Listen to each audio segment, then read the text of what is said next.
السلام علیکم ورحمۃ اللہ وبرکاتہ۔ آج ہم سورۃ العصر پڑھنا سیکھیں گے۔ آپ میرے پیچھے پڑھیں اور ویڈیو کو لائک کریں اور شیئر کریں۔ والعصر،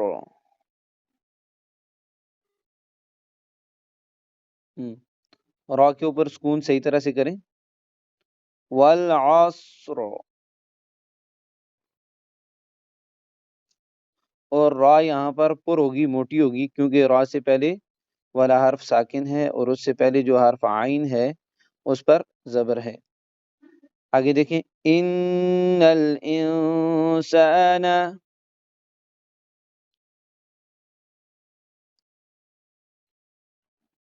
لفی خسر، الا الذین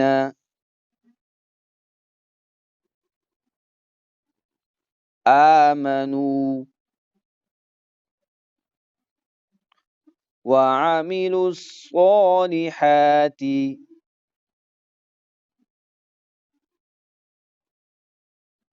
وتواصوا بالحق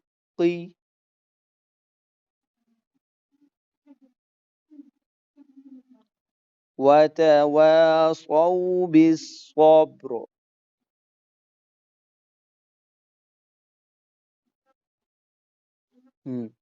صبر کی را بھی موٹی ہوگی، ٹھیک ہے۔ اسی طرح خسر کی جو را ہے وہ بھی موٹی ہوگی، چونکہ قاعدہ یہ ہے کہ اگر را ساکن ہو، اس سے پہلے والا حرف بھی ساکن ہو، اس سے پہلے اگر زبر یا پیش ہو تو اس را کو پر پڑھتے ہیں، اگر زیر ہو تو اس کو پتلا پڑھتے ہیں۔ لیکن یہاں پر تینوں جگہ پر موٹی پڑھنی ہے را آپ نے۔ غور سے سنیں جیسے میں پڑھوں، پھر اسی طرح ہی آپ اس کو ٹرائی کریں کہ آپ ایسے ہی پھر اس کو یاد کریں۔ اعوذ باللہ من الشیطان الرجیم، بسم اللہ الرحمن الرحیم۔ والعصر ان الانسان لفی خسر الا الذین آمنوا وعملوا الصالحات وتواصوا بالحق وتواصوا بالصبر۔ سمجھ گئے ہوں گے آپ۔